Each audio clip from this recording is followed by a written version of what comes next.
Di sini ada teks dan kita akan menjawab, ada soalnya, ada si A, B, C, dan D.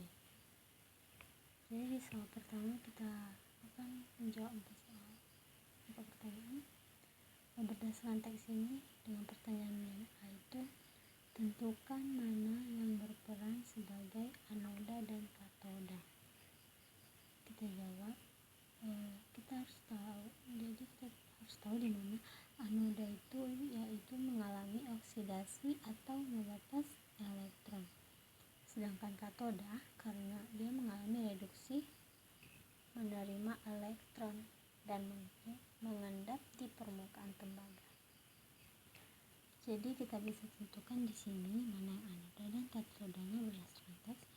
Di mana di sini anodanya itu Cu karena dia mengalami oksidasi atau melepas elektron yang dari Cu2 menjadi Cu. Berarti dia melepas 2 elektron. Sedangkan si katoda di sini ada si Ag, di mana si Ag dari Ag plus menjadi Ag. Dia menerima elektron dan mengendap di permukaan tembaga. Dia tetap menjadi Ag karena tidak minus. Jadi dia disebut katoda. Jadi Cu itu anoda dan Ag itu katoda. Nah, di pertanyaan yang B, tuliskan reaksi yang terjadi pada katoda dalam proses electroplating tersebut. Reaksi yang terjadi pada katoda. Nah, reaksi pada katoda itu tadi si Ag katodanya. Reaksi yang terjadi yaitu Ag plus ditambah E minus menjadi Ag. Ya, seperti ini kan, menjadi Ag. Harusnya kan dia si katoda tadi kan dia mengalami reduksi, menerima elektron. Harusnya dia dari Ag plus menjadi Ag. Dia melepas satu elektron. Jadi Ag. Nah, soal yang ke-C, hitung potensial listrik minimum dalam volt yang diperlukan agar reaksi tersebut berlangsung dalam keadaan standar. Kita disuruh menghitung potensi listrik minimumnya. Jadi sini E0 sama dengan E0 Ag plus menjadi Ag kurang E0 Cu 14, jadi Cu sama dengan 0,80. Sesuai teks ya. Di sini tadi E0 Ag plus ini menjadi Ag itu 0,80 volt dan si Cu nya sini 0,34 volt. Jadi dikurang aja ya. E0 nya itu voltnya si E0 Ag dikurang voltnya si E0 Cu dari sini dari teks. Jadi hasilnya adalah 0,80 dikurang 0,34 volt sama dengan 0,46 volt. Jawaban si C. Sekarang kita ke D. Pertanyaan D, tentukan waktu dalam menit yang diperlukan untuk mendapatkan perak dari larutan ion pada permukaan tembaga dengan ketebalan sesuai soal menggunakan arus sebesar 100 mA. Terjawab. Jadi EP itu sama dengan EP nya sama dengan 2 kali 5 kali 1 ditambah 2 kali 5 kali 0,1 ditambah 2 kali 1 kali 0,1. Di sini kita memasukkan dari teks ya, dimana di sini ada 50 mm kali 10 mm kali 1 mm. Karena ini dalam bentuk milimeter, kita ubah ke sentimeter, sehingga kita bagi 10 menjadi 5 kali 1 kali 0,1. Kita masukkan ke sini, ke rumus ini, sehingga hasilnya adalah 11,2 cm kuadrat. Volume si Ag ini sama dengan 11,2 dikali 1 kali 10 pangkat 4 sama dengan 1,12 kali 10 pangkat 3 cm kubik. Nah, jumlah mol Ag sama dengan 1,12 dikali 10 pangkat minus 3 dikali 10,5 dibagi 107,87. Hasilnya adalah 1,09 dikali 10 pangkat minus 4 mol. Sekarang di sini NE-nya itu sama dengan jumlah mol Ag, sama dengan tadi ini 0,09 kali 10 pangkat minus 4 mol. Sekarang yang kita cari adalah waktunya. Waktunya itu sama dengan Ne dikali F dibagi L sama dengan 1,09 kali 10 pangkat minus 4 dikali 96485. Ini nilai F nya 96485 ya, hitung aja, dibagi 0,1 L nya 0,1 sesuai ketebalan sini. Jadi hasilnya adalah kita ubah ke detik. Ini kan hasilnya jadi 105,19 detik. Jadi karena dia detik, kita ubah ke menit karena di sini diminta menit.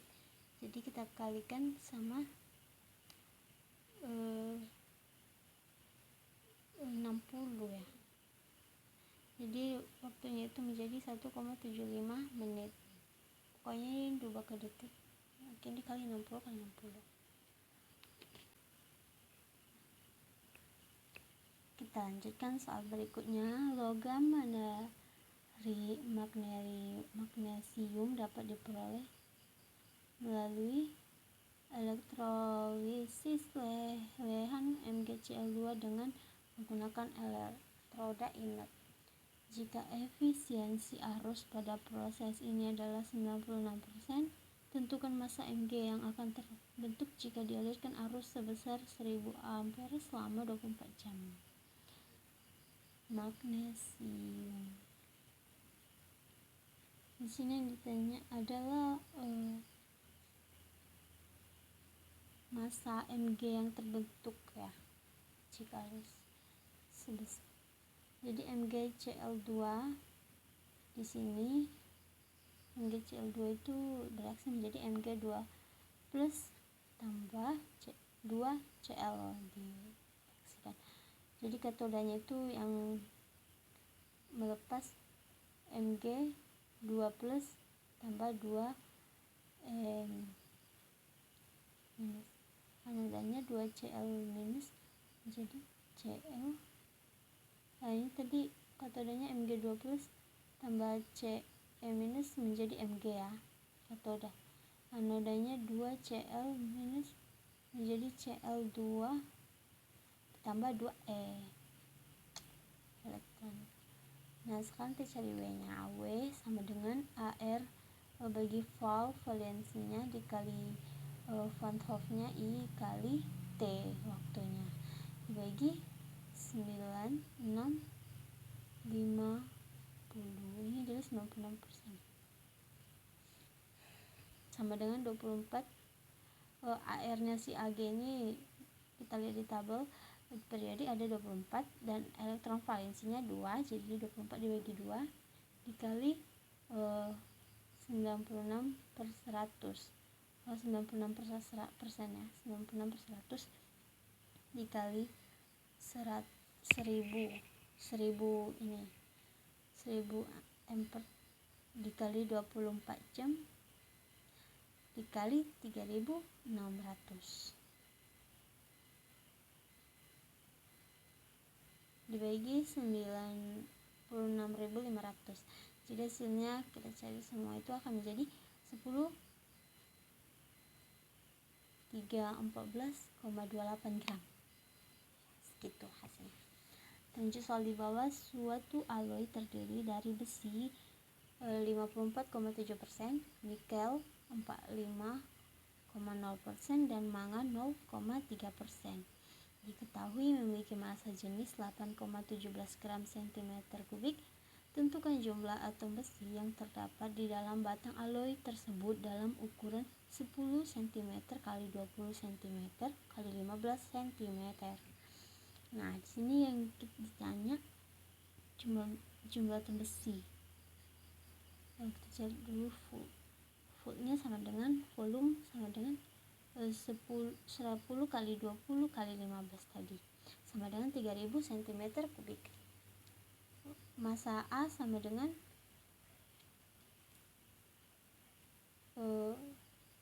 rho kali F sama dengan 8, massa jenis 8 dikali 8,17 dikali 3000 tadi ya, volumenya 3000 sama dengan 24.510 gram. Sekarang massa B sama dengan 54,7% dikali massa A sama dengan 54,7% dikali 24.510 sama dengan hasilnya menjadi 13.407 gram. Jumlah massa B sama dengan MB bagi AR sama dengan jumlah massa B sama dengan massa B bagi AR ya, sama dengan AR ini ya, sama dengan 13.407 dibagi 56 dari AR nya si besi, si ferum, sama dengan 239,41 mol. Nah, di sini tanya jumlah atom besi kan. Jumlah atomnya itu sama dengan N kali L. Jumlah massa dikali L sama dengan 239,41 dikali 6,02 kali 10 23 sama dengan 1441 kali 10 pangkat 23 sama dengan 1,4441 kali 10 pangkat 26 atom. Soal berikutnya, sebanyak 9,07 gram senyawa antrasena C14A10 dilarutkan dalam 13 gram pelarut X. Pengamatan yang dilakukan menghasilkan peningkatan titik didih larutan sebesar 1,5 derajat Celcius. Nah, di sini ada pertanyaan A, B, C, dan D. Kita jawab pertanyaan A dulu. Massa molar dari senyawa antrasena adalah massa molar antrasena itu tadi kan C14H10 sama dengan, kita menggunakan rumus 14 si C nya dikali ARC ditambah 10 dikali AR sama H. Jadi 14 dikali 12, ARC nya 12 ditambah 10 kali 1, AR nya hanya itu 1, jadi dikali 1. Hasilnya menjadi 168 ditambah 10 sama dengan 178 gram per mol. Jadi massa molar dari senyawa antrasena adalah 178 gram per mol. Lanjut pertanyaan ke B, jumlah senyawa antrasena tersebut adalah jumlah senyawa antrasena sama dengan M per MR. 9,07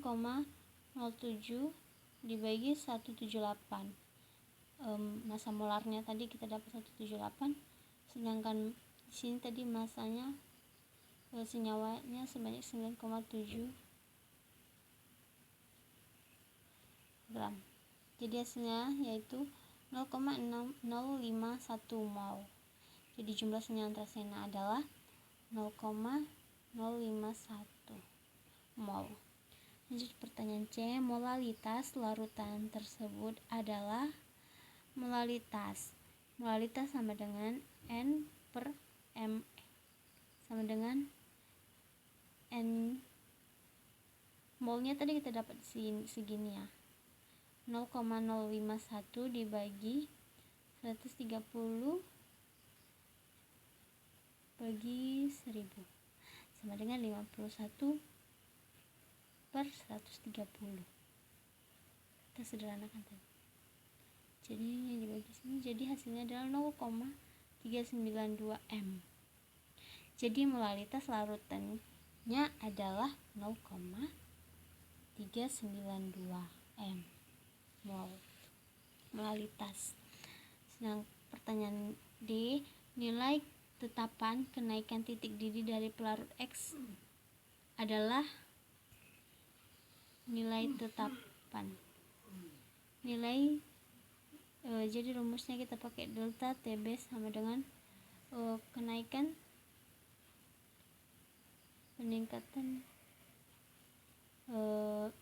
titik didih sama dengan molalitas dikali kenaikan titik didih. Tetapan titik didih KB itu tetapannya.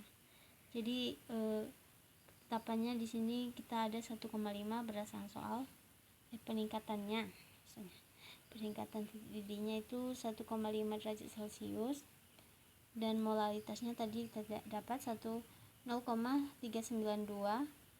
mol dikali tetapan. Yang kita cari adalah tetapannya, KB-nya. Jadi KB itu sama dengan 1,5 dibagi 0,392. Kita pindah rumus. Sama dengan hasilnya adalah 3,827 K per Kg mol.